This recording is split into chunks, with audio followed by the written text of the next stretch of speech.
right, what's going on, my freaks and geeks out there? We are the Square Round Table. I just want to thank everybody for tuning in last week to our radio show on power214.com. And I want to thank all of our guests for tuning in to our YouTube channels and giving us all the love and support. We really appreciate it, y'all. Thank you so much. But yeah, today we are talking about maintaining mental health. And that is such a big public health issue.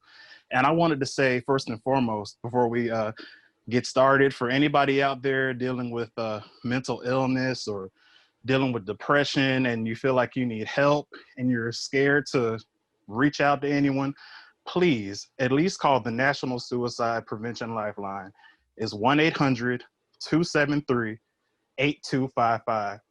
And once again, that's 1-800-273-8255. And I'm your host, Chad Singleton. Go ahead and introduce yourselves, guys. E. Joshua Singleton. Marcus.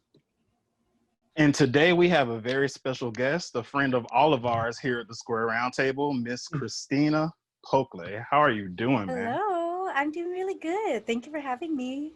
Of course, man, of course. So we're gonna jump right into this, guys. This is a big topic, but we're just going to dive right on in. So I wanted to know, first and foremost, do you think that childhood trauma has an effect on you mentally as you become an adult? And if so, what ways does that trauma linger? Anybody can start. Oh, yeah, always. They say the first 5 years is what affects you the most. In your life. I think everyone deals with some sort of childhood damage. I think no matter how perfect or how close to perfect your parents might have seemed, your parents are humans, and everyone has their own toxic traits, their own traits that they're lacking on, and it just so happens that your kids might have been the effect of that. For me personally, it really affected the way that I communicate in relationships. I had a lot of codependency issues I was dealing with. Self-worth was a huge deal that I was really suffering with. And it wasn't until recently that I kind of woke up and healed a lot of that trauma. Honestly, I think it really helped to have, I don't know, just everything going on in the world and learning how to be outspoken, because I've never been an outspoken person, and learning to find my voice has brought me a lot of healing with that. Of course, everyone's past has been different. Chad, talking to you the other day and learning about how you were brought up, that was really cool to hear about. And just the whole, I appreciate that. I don't know, just how you're saying your parents were an inspiration. They're kind of inspiration to me too. They're like the type of parents that I would want to grow up to be. Especially with all the support they gave you. Definitely. Yeah. I definitely appreciate that so much. And it kind of opened my eyes being able to talk to you a little bit. About your situation. And it's just like for me and for everybody, growing up, you go through your own trials and tribulations. And then of course, like Christina, me and you were talking about, your parents and kind of how you have to give some kind of room to be able to forgive them for little mistakes that they might have made going on, because they're people, Yeah. And in my situation, I was just lucky enough to have parents that were willing to listen. And I'll go into that a little bit, because yesterday we were just talking about me growing up in sports and me not being a big sports person. But when you have a little boy or a little girl, there's just certain things that are norms for them, especially like for boys. The first thing they want to do is put a football in your hand or a basketball, and they want you to, just go rough and tumble and do whatever. But for me, when I was growing up, my passions were in other places. I didn't mind playing sports because as a little kid, you just really want to do what your parents want you to do. And this is kind of like, okay, yeah, I'm going to go do this for an hour. And then afterwards, we're going to go get ice cream. I don't, as a child, you don't think of it any more than that. But yeah, when I was younger, I had interests in the arts, like in theater and in visual arts. And it really happened for me, or I guess me and my parents came to a crossroads was when I was in the transition from going to middle school into high school. And naturally, my parents wanted me to go to Westlake because that was a big school with football and things of that nature. But they also knew what I like to do. So they were like, well, they sat me down and gave me a choice. They were like, well, okay, either you can go to this local school and, play football or do whatever, or, you could go to just perform in our school. We looked at the school and it was Tri-Cities. And yeah, and they let me audition to get into that school, and for visual arts. And I auditioned for it and, received my letter and got in and all that kind of stuff. And I feel like at that point, I think I was a little lost, and it had nothing really to do with my parents. It was just the environment I was in. But when I did get around like-minded people, I feel like I blossomed a lot more. And that was only the first part of, my parents really understanding me as a person.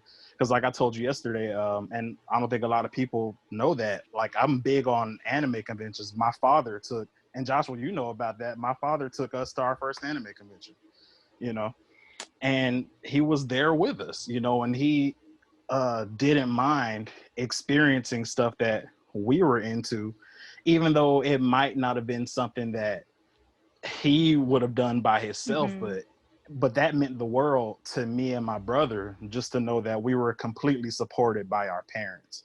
And hearing other people's stories it's just like, wow, I understand that a lot of people in that way aren't, I guess they just aren't fortunate enough to be able to have that support system. And like you were saying, Cristina, that whole situation of feeling heard means so much, but yeah, and that's basically, what happened to me. And I barely talk about it, but I was definitely happy to be able to share that with you.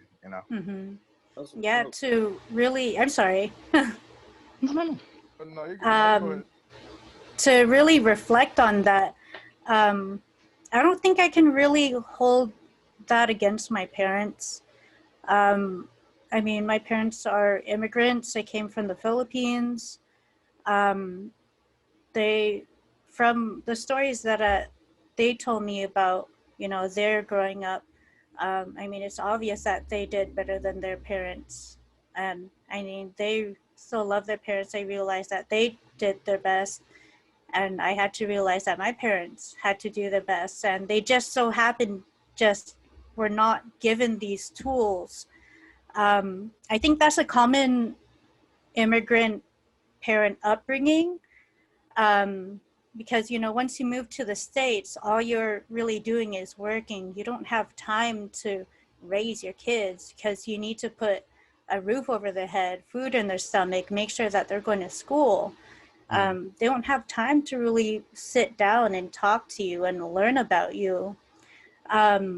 So in a sense, it's kind of like you also learn your love language, what type of love language that you want to receive based on how you were raised, in a sense.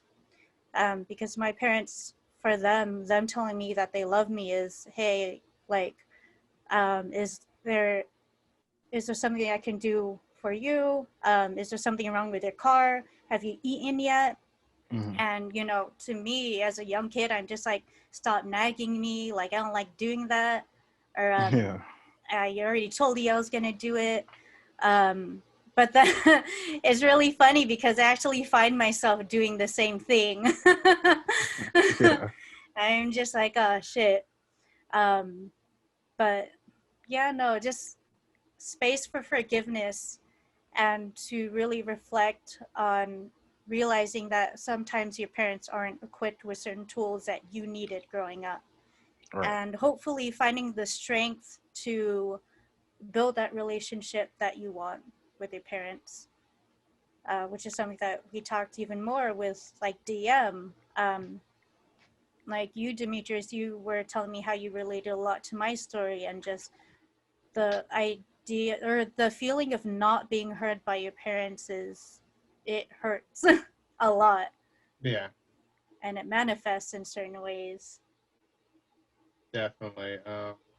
Like to go off of that, like I saw it manifesting like in ways of like my like other like family members. Like my grandmother would say something to me, and it was something that like I took the wrong way, or like I got really angry about, and it like came out as that anger like to her, but I didn't mean it to her. It was just like, you know, she wasn't hearing what I was saying, and it brought back like old, you know, stuff back, you know, in the past that people weren't hearing me, and I exploded, and then I apologized. I'm like, I'm sorry, I didn't mean that, but you just weren't hearing me. And I learned to explain things a lot better, you know, instead of being that angry person, because that's kind of how sometimes, you know, how my mom is in a way. Like she is quick to be angry, but you know, she'll get angry before she actually explains everything or anything like that.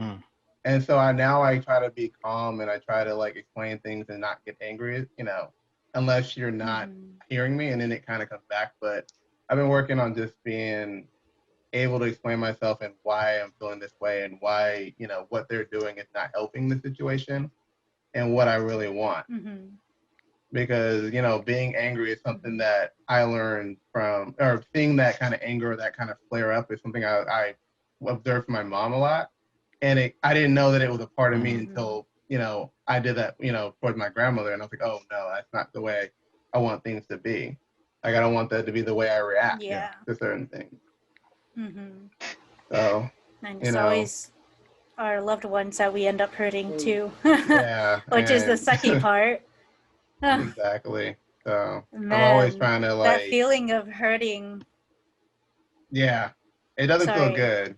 Like, like I always feel like crap for doing that. Don't do grandma like that, man. I try not to. Like recently, like that was like back when I first came back to California, because I was going through a lot of stuff then at that point in time anyway. You know, a lot of stuff had happened to me between my family, so like I had all this built up anger, and you know, it just came out in certain ways, and I didn't know, like, you know, I didn't realize how much of an effect it had until that kind of outburst started happening. I was like, oh no, I need to change that, because she's done, you know, a lot for me. You know, like there's no way I should be treating her like that. You know, even, you know, there's a way to explain things without blowing up on her, or without, you know, this, that, the other. And so now we have long conversations, 2-3 hour conversations about stuff. Like I'll just talk to her one day about my problem. She'll help me out through it.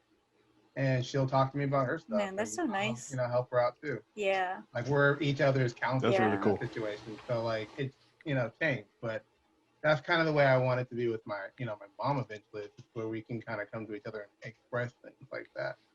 But that's you know, for the future. That's the road that I'm trying to work on. And yeah, I would like to think that everyone is trying their best. I don't know if you guys go through phases in life where you kind of just mindly go through life. You know, you kind of just repeat and rinse and repeat and rinse and repeat. And I don't know, you just kind of go numb. It's kind of like going through the motions, basically. Yeah. But like me, it's weird because I talk about it, but then I don't. Like with me, my parents, they always been like supportive of anything like me and my brother has done, and like even bad decisions we made, you know, they be like, well, you know, I told you, you know, you should have did it this way and that way. But, you know, they always been supportive. And for me, my parents got divorced when I was like, I think in the 5th grade. So me and my brother was still kind of young. And, you know, a lot of kids, they say, you know, when the parents get divorced, the kids feel like it's their fault, but they try to tell them it's not. But it was weird because me and my brother didn't feel like that, and I don't know why, but it's just like my mom was like, she set us down. She was like, yeah, you know, me and your father, we're not working out, so you know, we're gonna do this and that, and he's gonna be coming, but he's not gonna live with us anymore. So we was like, you know, okay, because you know, we had seen them argue a lot before, you know. We knew what was going on, so we was aware of the situation. We just didn't know, you know, how bad it was. So I guess because of that, you know, we dealt with it a little better.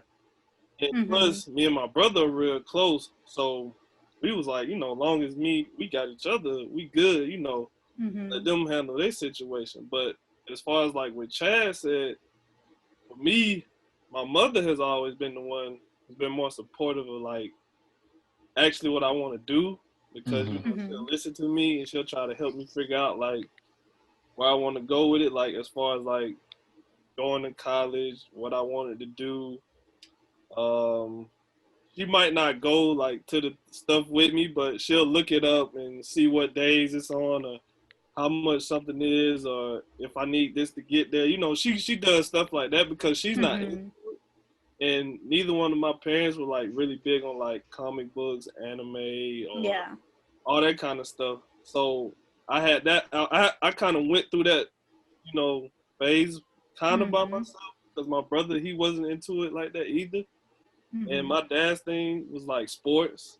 And I love sports, and I played, but I didn't have the passion like Chad. Like it's almost like Chad. Like I loved it, but I didn't have the passion to play. And it's funny because not long ago, my dad was like, you know, I wish he would have took it more serious because he really could have been better at it. But I told him, I was like, it wasn't something I wanted to do. You know, I didn't have the motive, you know, to actually get into it. My thing was, I like to draw. I love movies. I love to create things. I like to tell stories. So that's more of what I really was passionate about. And like I said, my mom was the one who helped me, you know, really find my way into that. And it's funny because the relationship me and my mom got is so crazy because we so similar. Like, like attitude, you know, our moods, our sign, we the same sign. So it's like, you know, we can kind of relate to each other more than everybody else. And then like as far as our family, they all kind of deal with us the same way because we are so similar. So I can talk to her about stuff because she understands it because they do the same thing with her. Like all of y'all are saying, you know, we go through these different things when we're children, and then when we become adults, we have to figure out again how to kind of, you know, cope with it and deal with it. Even to the point where whenever we have children, or if we have children, you know, we have to learn how to, you know, handle those situations with them. But I think I was fortunate, very fortunate, to have parents that were supportive, even, you know, during a divorce, because I've had a lot of friends whose parents got divorced or separated, you know, and it kind of took a toll on them. So I was just very blessed to not have to go through that. But it was difficult because nobody wants to see, you know, their parents separated after they've been together so long. But it definitely helped, you know, me and my brother build a strong relationship, and then even my parents, because I always joke with people and say they closer now than they were then, you know. So. I was just gonna ask, just based on your story, if they were able to co-parent well. Because it always makes me happy whenever I see divorced couples, but they end up co-parenting so much better than when they were together. Oh yeah, most definitely. They were. My dad still came to the game, graduation, picked us up. So, you know, it's not like he just was like, oh, you know, forget y'all, and he didn't have nothing to do with us. He still, you know, he stayed involved. You know, he did. I always say he did the best he could because there was some things he could have did better. But you know, I'm over all that stuff now. Yeah, well, that's that's great stuff, Marcus. And and I'm gonna pass it to you in a second, Josh. But I kind of wanted to lead into it because what you were talking about, as far as you and your brother being okay with what happened to your parents, that is kind of the same. It goes into the same thing with me and my brother, because at the end of the day, you know, whenever I talk about my parents, like everybody always rolls their eyes. They're like, "Oh my God, not them again. They're just so perfect. Like, shut up." But but my parents will tell you, and they just had their 28th anniversary, by the way. And that's a long time to be together. Thank you guys, thank you. And they'll tell you, like my dad will tell you, my mom will tell you, it hasn't always been perfect. And I learned a lot more about that when I became a man. And my mom, and my dad broke a lot of things down to me. And you start to remember stuff when you're a kid and be like, oh, okay, so that's what was going on in that point in time, in that period. But one thing that I think is important, and I'm pretty sure, from what you described, Marcus, it kind of was the same way for you. With me and Josh, no matter what was going on with my mom and my dad, my parents didn't put that on me as a kid. You know what I mean?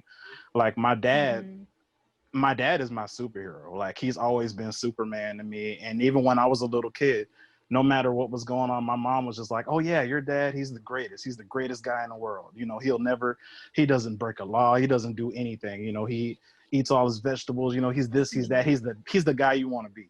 And my dad does that for me, for my mom. They didn't put any of their personal squabbles in between me and my brother. And because of that, we never stopped looking at them like they were, those people for us, and but I think it is funny though, having that perspective of having two people growing up in the same home, but they have different relationships to your parents, because I've seen that with my brother. He we're similar people, but the way he deals with my parents is definitely completely different from the relationship that I have with them. And Josh, I kind of wanted to see, I wanted to hear your perspective on it, Joshua, on childhood trauma and everything that we've been talking about, man.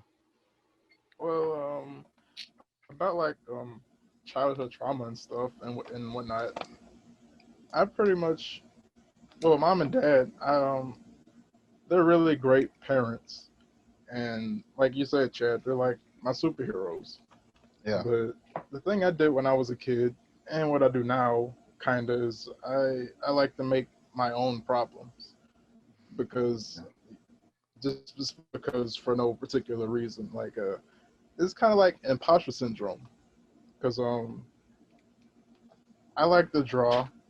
And there's certain things that I deny liking that I like math, for instance. I put a lot of math in my art and whatnot, but it took me a while to actually put my art out there and accept it as being good and something I like to do.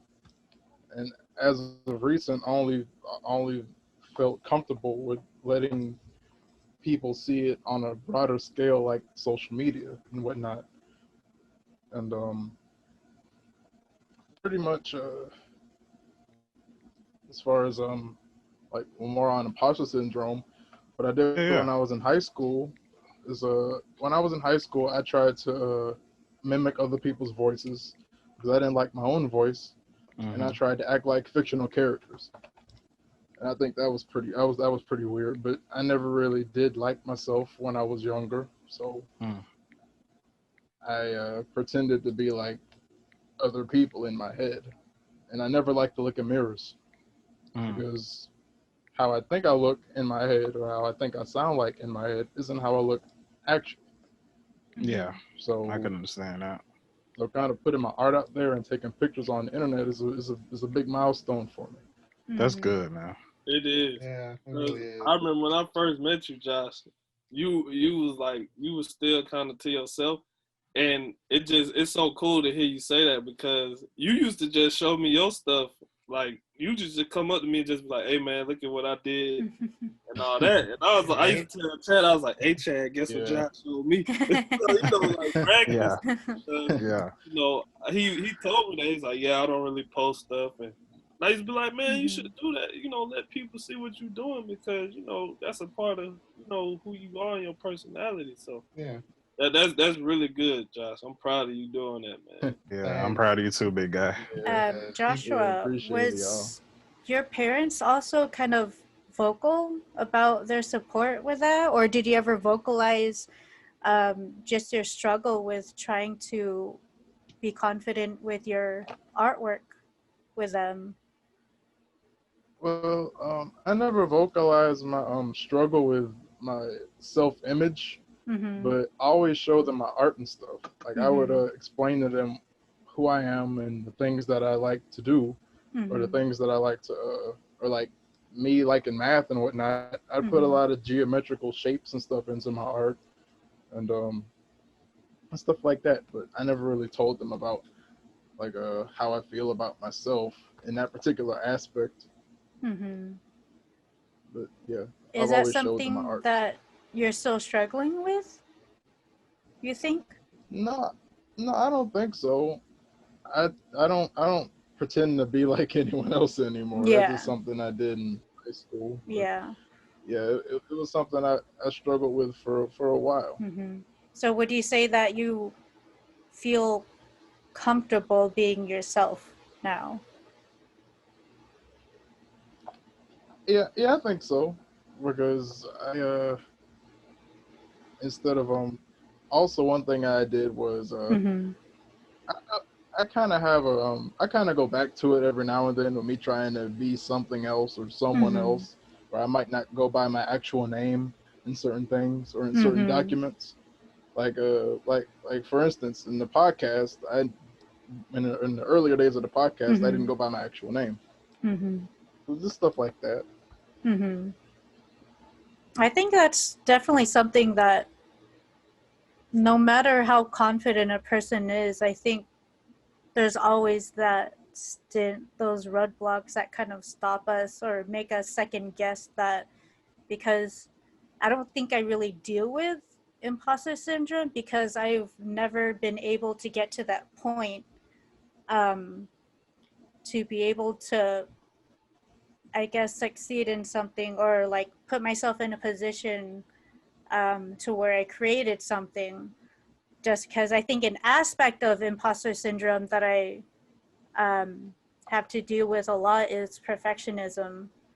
And perfectionism and mixed with my lack of self-worth has really stopped me from pursuing any creative hobbies that I stopped doing since like junior high or high school. And I guess this kind of leads to, you know, being an artist on social media or creating any sort of content and being on social media. That's always so difficult. And I know me, Chad, and DM were talking about just comparison, and then maybe your guys' struggle, or maybe if there was any struggle with you guys starting this podcast, like how easy was it for you guys to just hop on, and what's your mentality of, because I was also explaining to them where to your core, you always have to remember why you created this podcast. For sure. And to not really let the numbers get in the way, you know? Right. Yeah, and that just sort of goes into, like you were saying, the process of us starting the podcast, and you know, mixed with dealing with a little bit of imposter syndrome. You know, it's like I told you, me and I'll be honest, it was a couple of things. You know, me and Demetrius have been talking about a podcast ever since I met him in college. You know what I'm saying? Like this is, and I told you yesterday, how long have we been friends? Going on 10 years? 10 years, man. 10 years. 10 years in 2021, man. And then, you know, I met this guy, Marcus, in, what was it, 2015 we met, dude? And we've been talking about a podcast ever since then. So, we've been talking a long time. We've been talking forever, man. So it's like, you know, it's one of those situations of just not like I said yesterday, not creating those false roadblocks, you know, always because we all do it, you know, as people.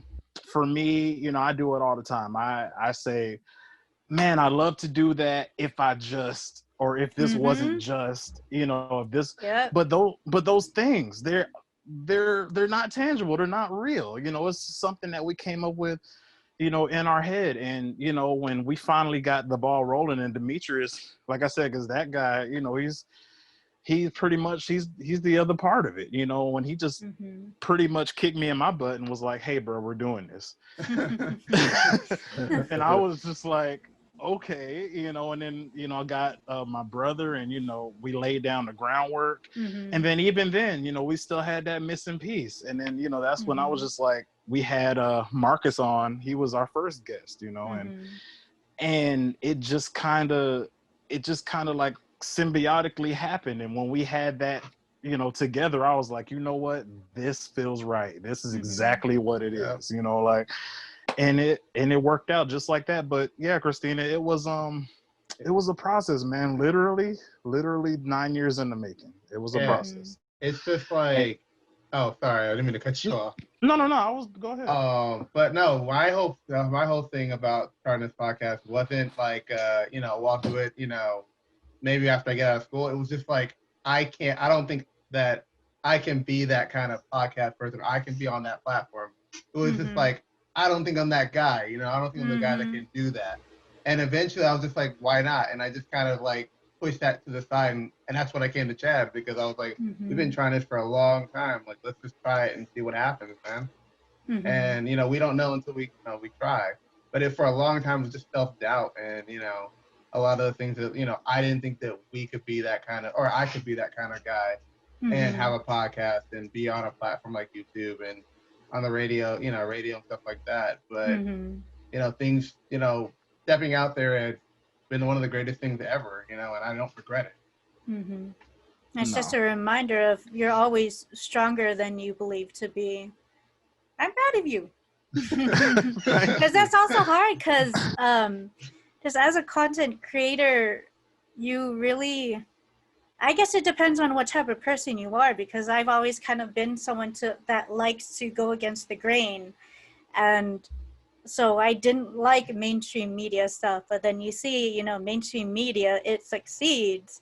And so you're just like, you know, should I put my true self out there, versus realizing that there's a personality for everyone. Literally, there's nooks and niches that people like, oh, I like frog racing, and there's a whole community out there for that. That's crazy. Yeah, it's pretty cool. And like I said, it's all about, you know, not having those roadblocks and just being, and it's such a part of imposter syndrome, because you're like, okay, you build yourself up and you have, you know, whatever background you have, like you know, I'm in the science, you know, Dmitri is you know, educator, you know, my brother computer scientist, Marcus, you know, director, you know, comic book artist, all this stuff we bring to the table. But when you're in a position now to communicate that, you're like, okay, number one, like I do it all the time. I'm like, my God, do I know what I'm talking about? Like, if when I'm putting this out here, and then you gotta realize you're putting yourself, you're exposing yourself. You're exposed to scrutiny, to somebody saying something. But like Demetrius said, you know, it's all about like, you know what, I'm gonna do this, and I don't care, because I know that I have something to say, and I'm qualified to say it. You know, and oh, I was just about to ask you, Marcus. Yeah. What are your thoughts on that? It's funny that you said that, because Chad knows, like, if anybody on here knows, Chad knows I don't care what anybody talk at work, just have conversations. You know, the first thing I used to tell is like, hey, man, you know, I don't care what nobody says or what they think, so I'm going to say whatever, blah, blah, blah. And I just had to, I kind of had to build that kind of mentality, because kind of like with Josh, when I was in high school, I did not have friends, but I had to choose like two sides to be on. it was like, because I played sports, I had to be cool with the guys on the basketball team and interact with them because we had to play together and all of that stuff. Then on the other hand, the guys who were like artists, comic book nerd, basically the nerds, that's what they would call them in high school. I was cool with them, so it's like I had both sides of these worlds, and I was kind of in between because I was playing the cards for both of them. And it's weird because I wasn't like the guy that was like afraid to say what I like, but at the same time, the environment that you're in it make you feel like it's something wrong, like because a lot of times it happens like within like African American communities, like because you're Black, you have to like this and like that, and like this, it's something wrong with you, or you trying to be another race, or you're not trying to be Black. And it's crazy, for those words to come out my mouth, but that's the things you hear. And especially in certain like neighborhoods you come up in and all of that. So, at first when I was in like elementary school and middle school, I wasn't as open with it. But in high school, it's like, I was like, why should I care? Like what somebody thinks about what I like, that's what I like. And if they don't like it, so what? And I think me having that mentality then is what got me so far in life now. Like in college and stuff, in college I was able to interact with like any kind of like background of people because I'm very open, to what people, have to say because I went through it. So I'm like, I understand, if you like this or you like that. Like I don't look at it as weird. I look at it as interesting because I want to know like, why do you like that? So you can ask like, like I said with Chad, he knows that about me. Like I don't care. I'll say it. If you ask me, I give you what you want to hear. So I love it.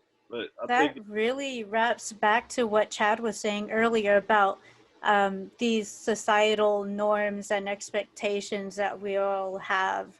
And I think part of growing up and being a genuine person is to really break outside of those social norms because, it differentiates on where you live and there's always going to be expectations. Why fit yourself in this box when that's not truly you?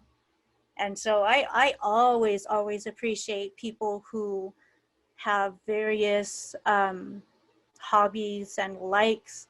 And it's like, oh, like I went to this death metal concert and then the next day I went to like a One Direction concert, It's like, those are my people right there, for sure. That's what's up. That's what's up. Well, yeah, it's oh, go ahead, Demetrius. You want to say something? That was Josh, right? Yeah. Oh yeah, Josh, what's up, bro? Yeah. Do any of you all have like strange ways of making friends or interacting with others? I don't want to say I used to, but I think for me, it's always been kind of easy for me to kind of make friends with people. Yeah. Because I'm just, like I said, I'm an open book. So, I try to, give everybody a fair chance and, see where they're coming from because I wouldn't want nobody to judge me. So I try not to judge others. So as far as like friends, I've always been kind of, and y'all know that because when I met all of y'all, I didn't know anything about y'all, but, I might say something like, and I take that back. I do now that I think about it. Like, yeah, man, I was watching Guardians of the Galaxy the other day, and I think it's a great movie. Just to see like what the person will say. Oh, you like that? Oh yeah, man. Oh, so what about like with Chad? Like Chad was not big on Star Wars, and I tried to get him into Star Wars, man, for years. And it's crazy. He told me that, Dmitri, and I was like, bruh, you gotta try it. And he ended up watching it. He's like, it's not that bad. But like with me, that'll be my gateway to kind of see, what type of person I'm talking to. You know, it could be other subjects. It could be politics. It could be music. You know, race. It just be anything. You know, just about to see, you know, where people go. And I joke a lot with my brothers, and I'm like, I think that's why I have problems with like relationship with women, because sometimes I say those things like Star Wars, blah blah blah, and it's like some of them be like, wow, you like one girl, she told me, you like that, like that stuff is not realistic, it's fictional. And I was like, I mean, I know I'm not the kind of person that's like, I don't know the difference between fiction and reality, but it's what I like, you know. And who are you to judge what I like? You know, I don't say anything about man, you be talking to the wrong girls, bruh. I know. There's a whole world out there. I don't know why you be attracted to the ones that don't like that. And that's right, dude. I'm like, how does that always happen to me? And every time that happens, I'm just like, okay, goodbye. Like, all right. Wife right, bro. Next. Wife right. Next. But in all seriousness though, but I think that's how I kind of, you know, figure out, you know, how the friends I kind of have, because with me, I don't have a lot of friends, and you know, it's just a choice for me. So I don't deal with people good, because you know, some people are like this, some people like that. But once I really feel like, you know, you're a genuine person and you mean well by me, then I consider you a friend. So that's how I'm cool with all these guys, because you know, they like brothers. So you only get people like that in your life every now and then. So seriously, like, me, I don't have a big circle of friends. It's these guys, my brother, and a couple other guys I grew up with, and then that's really it for me. That's all you really need, because I was listening to this one podcast. Shout out to David So. Love that guy. He's from Sacramento. He was talking about, and it makes sense, because there's a lot of likable people in the world, but there's not a lot of people that can connect with you, or even that are meant to be in your life. True. You know, just because that someone's a likable person doesn't mean that they're allowed access to you and your soul. You know, like when I tell my coworkers, I had to really tell my coworkers that, like, the person that you know at work, that's my work self. Like, I'm sorry I deleted you guys off of social media, because I'm a very private person. Rough. But I'm a very private person, and that's my social media is very intimate to me. And to have you guys have access to that, that's just my boundary. But that doesn't mean that I'm going to be malicious towards you. Of course, I'm going to play my pleasantries. I really enjoy connecting with people, and I'm going to continue being that likable person. But I'm going to stay in my lane. You know, I'm not going to try to be best friends with everyone. That's unrealistic. You know, people only have enough energy for a certain amount of people. And so I don't trust people that don't know how to create those boundaries. You know, you meet one person one day at a party and they're just like, oh my God, you're literally like my best friend. And then they like cling on to you like as if y'all have been best friends for forever. And it's just like, you're kind of sus. You're like really sus, actually. You're kind of sus. You're kind of sus. That's the whole ass truth. I feel it. But yeah, that's actually a good. Oh, Josh, were you saying something? Go ahead, bro. I was gonna say, with people that you think connect with your soul and whatnot, how have you tried to connect to those people, even though they push you away? Oh, I think that's kind of a sign. You know, one of the hardest things that I had to learn through heartbreak was that no one is guaranteed in your life. It doesn't matter if you do backflips for them, you pay for them, you love them with all your heart. If for some reason they don't feel like you're benefiting their life in some way, they have every right to cut you off, and it's kind of your responsibility to see that and save yourself from, you know, a lot of hurt and pain. Yeah. When someone's pushing you away, that just means you guys just weren't meant to be, and you have to unfortunately find the strength to let go of that person. Yeah, words, wise words for other people, you know. Take that as a sign, just as like when people say, you know, no response is a response. I swear. Because I've kind of been on both sides, you know, because you know, after I broke up, my first 2 relationships in my adolescence were just all long. They're like 4 to 5 years each.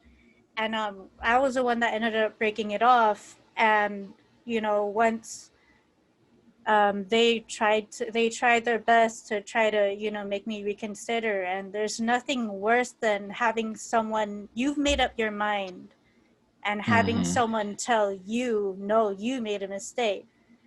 You know, trying to declare that, like how, another thing, I'm sorry, I'm ranting at this point. No, you're great. This is fantastic. Okay, so like, preach, please. Yes.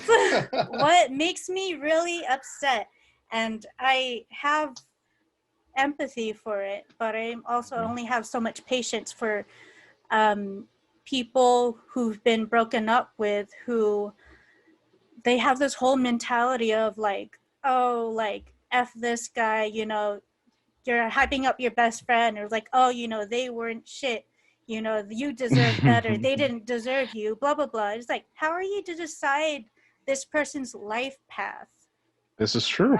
You know, everyone's meant to be in each other's lives at a certain point to be certain lessons. You know, it's your responsibility to use that to make yourself into a better person. You can't hold grudges over people that have hurt you, because a lot of the times all of that stuff they're dealing with, they're projecting with, they have their childhood trauma, they have their life trauma that they're dealing with, and they're projecting it, and it just so happens that the relationship is not going to work. So let that go. Yeah, that's a good one. That's a good one, Cristina. I appreciate all of that. But it's true though. But at the end of the day, you know, it's a balance. You know what I'm saying? Because if you're hurt by a situation, and somebody hurts your feelings, you have the right to feel hurt. You know, nobody can tell you. I can't look at you and be like, that. Come on, you're not hurt. No, you are. If your feelings are hurt, you have the right to. But it doesn't need to get to the point to where, like you said, now you're, you know, condemning or damning this person and telling, you know, they're horrible, they're a piece of crap. You know, I bet they litter. You know, you don't have to do anything. you don't have to do that. But I bet they litter. But at the end of the day, I bet they litter. But like, no, and that person, and it sucks, it really does, but that person, no matter how you feel about them, they have the right to, you know, also not want to deal with you in that way. And mentally, that was another, and I'm glad you hit on that, because I talked about that with one of my good friends the other day. That was something that helped me grow a lot. I had to realize, because can we just talk about for 1 second how the red receipt is the worst invention in the world? Like, can we just like, oh yeah, that makes me want to throw my phone sometimes. Yes, my dude, look, because I'm like, because I'll be, you know, talking to somebody, and then I get the red receipt, and I'm just like, and with no response, and I'm like, ugh, me? I'm so great though. Why not me? You know. So, but at the end of the day, and it hurts. You know what I'm saying? It sucks, especially when you thought something was going well. But you know, yeah, you got to realize that you're not. You're the center of your own world, sure, because you are you, but not everybody has to be a fan of yours, and that's okay. You know, for whatever reason, this person just doesn't want to deal with you or doesn't reciprocate what you give, you know, and that's perfectly fine. But yeah, there's definitely a there's definitely a way to deal with it, and a healthy way of dealing with it, you know. And I'm glad you talked about that. That's a big thing. Yeah, like it really is. I think the biggest way to really learn from those lessons, though, is to unfortunately keep on getting hurt. Keep on getting hurt. Because some lessons you just gotta keep on going through, and then suddenly you're tired of going through that, and then you end up learning from it. Exactly. You know, sometimes it's easier said than done. True. Absolutely. And I love what you said yesterday also about just like the way you try to be, and the way and it sucks, it really does, because we all go into things with great intentions, you know. And you have that, I guess, proverbial thing of, oh, this person hurt me, so now, you know, I'm going to be heartless or whatever, but you know, it, like you said, those relationships and those situations, it helps you move forward, because you were talking about yesterday how much of a giving person you are, you know, and how you, in a relationship, you kind of have to control that, because you don't want to be the person that's given 80 and the other person is only given 20, you know. So yeah, that's good stuff, Christina. I can. Uh-oh. What you gonna say, Marcus, huh? I definitely was affected by that when I was in high school. Similar to you, I was in like a long relationship, probably like 2 years or something like that, going on 3 or so. I can't remember how long it was, but she was like probably like a couple years younger than me, which doesn't mean anything, but like, I was the type of person where before her, I used to talk to girls, and I didn't care like if I was talking to another girl, or I didn't care about nobody's feelings and stuff. But when I got with her, I was like, okay, I'm gonna change that, and I'm gonna try to be committed to this one girl. And in the end, I got screwed over. And just like, you know, you guys are saying, I was the guy that was like, you know, F that. Like, I'm heartless. I don't care about nothing no more. I don't want to be in no relationships. And I just didn't care anymore. And I just went through that for so long because it like, you know, it hurts. Like, it hurts. Yeah, you're in pain, dude. Big time. I was hurt. Like, people come to me and they be telling me about like their relationships and stuff, and like how, you know, I don't think people understand, you know, how hurt I am. And I be like, trust me, I understand, because I thought I was being like the greatest boyfriend ever and not cheating and all of this and that. And then for the girl to go and do that to me, I was like, wow.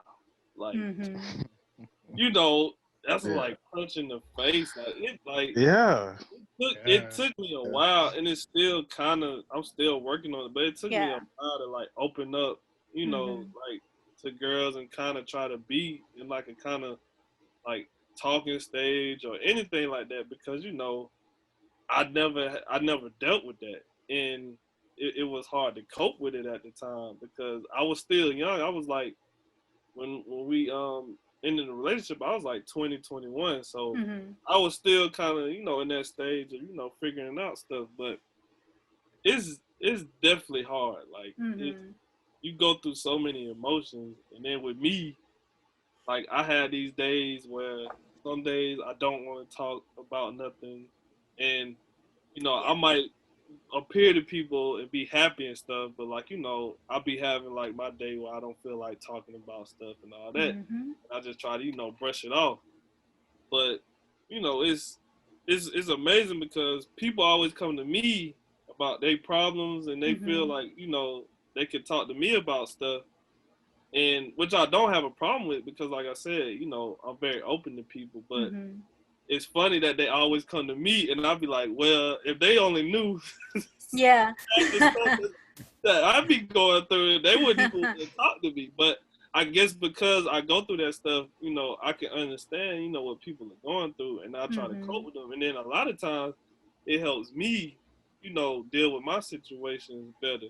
So, you know, it's like a, you know, two-way thing. But yeah, like I tell Chad all the time, like, he might post something on Instagram and it might be like the smallest thing, like a few sentences, and I'll inbox him and be like, hey, bro, you know, I needed that today. And it just be stuff like that, you know, that I kind of go through on my daily basis. But as far as like relationships, you know, that stuff can take a toll on you, and it might take you years, it might take you months, days, but it definitely takes a toll on you when you don't know how to, you know, deal with that. You feel like you can't go and talk to people, and especially like for, I don't know, like for you guys, like the men, like as y'all family do, they really like make it feel like you can come and talk to them. Because I know a lot of times, like for us, you know, especially being a black man in a household, you know, they tell you got to be strong, and you know, you got to hold everything together for your family, and you got to be there and be like the rock. And sometimes it's hard to kind of do that, because it's like, well, you know, what about the days I can't be like that and I need to go, you know, and cry, go and talk to somebody, you know, when do I have a chance to do that? And it's really kind of hard. So that's my question. Like, you know, have y'all gone through that, you know, at certain times in y'all life? Go ahead, Dmitri. Okay. Yeah, go Sorry. Like growing up, my mom, like, because my mom was a single mom, so she was the one in the household mostly. But I went through like my first like real like crush that didn't like me, and I felt like I couldn't talk to her, not because she didn't make herself open or she didn't say, oh, you could talk to me, but it's just like that whole mentality, like, you know, I was kind of like the man of the house, you know, and I had to be strong. And I felt like I cried. I literally did. Like I felt really bad, but I made sure I did it like in my room. Like I didn't go in. I, you know, like, and it sucked because like after that, I didn't have anybody to talk to. Like I told my brother knew about it, but he couldn't really help me the way, you know, you know, a parent could have, or somebody that's been through that kind of stuff. So it was hard, and it led to me being like not being able, I didn't like, I think that happened my sophomore year, and I didn't date anybody after that until I got out of high school, because I just couldn't like it was just a lot of things that happened outside of that crush. Like her response to it made me kind of like kind of regress in, because you know we're in high school, and like we all don't know how to react to crushes and, you know, rejection. So like she probably didn't like mean it, but like her response wasn't the greatest to it. Gotcha. It made me feel like crap, but I couldn't outlet that to my mom, who would have a girl's perspective on it, or you know, that other perspective. So like I just held it in until I got out of high school, and I was like, okay, I need to let that go, because that was in high school. Like I can't have that on there. And like later on, like I was able to talk to like my grandmother about it and stuff like that, and I kind of was able to kind of be like, okay. And she was like, yeah, you know, you're in high school, things like that happen. Girls and guys, they don't really know how to express themselves. They're kids, so they don't have that much experience. Yeah. So she told me that, and I kind of was able to kind of just let it go and kind of let that trauma go, because it kind of plagued me for a long time. You know, longer than I was hoping it would. Like, so I, you know, and I think my mom, you know, if I'd have came to her, she probably would have, you know, helped me through it, but I just didn't know that I could, because you know, everybody in my family, like the men in the household, were like, you know, you're the man of the house, even though I wasn't. You know, I was a kid. They were like, you have to be strong, you have to be the man, you have to be tough. You can't cry, dude. Like that's just life, you know. Like they kind of gave me all those different things, and it wasn't until I got out of high school that I understood that, you know, it's okay to have feelings and it's okay to express that stuff, and that makes you stronger as a guy or a man to be able to understand those feelings, because you know they say, you know, crying doesn't make you weak. You know, that's a certain thing that people were telling me, like crying doesn't make you weak, that makes you human, you know. So you know, I had to learn all that, but I think, like I said, if I went to my parent or my mom, it would have been okay. But I just the culture around that, like being black and being a man, it wasn't inviting. Yeah, and then it's like you don't want to cry in front of your mom, because you're like, oh, it's not cool, and I don't want to show my mom that I'm a crybaby. Like it's, you know, you go through that kind of like thought process like before you even get to it. So I know for me that's what it was for a long time. Like I know my mom is emotional, So I was like, I can't go to my because I know I'm gonna cry. She gonna cry. We We're all gonna be crying. it's gonna be a mess. But, as I got older, like now, I can talk to my mom about anything. So it definitely, it's just different stages. You figure out, you know, who you can go and talk to. For sure. But illness, and you're just looking for some sort of solace, please contact the National Suicide Prevention Lifeline at 1-800-273-8255. And once again, that's 1-800-273-8255. And we have been the Square Roundtable. Thank you so much, Cristina, for coming out today and chopping it up with us. We appreciate you, and you're more than welcome to come back anytime. Yeah, hop back on. You're here. I appreciate y'all. I hope y'all know. Of course. And yeah, for all of our viewers out there, you can catch us on power214.com at Friday at 10 a.m. Pacific time, 12 p.m. Eastern time, and 12 p.m. Central time and 1 p.m. Eastern time. And yeah, guys, we're out. Peace. Bye. Hello, y'all freaks and geeks. This is D and Chad from the Square Roundtable. If you liked our content about mental health with Cristina, we have a part 2 that we're going to be putting out right after part 1. Check it out. If you like it, like, comment, and subscribe. And make sure you hit that notification bell. Definitely. Love you guys. Peace. Peace.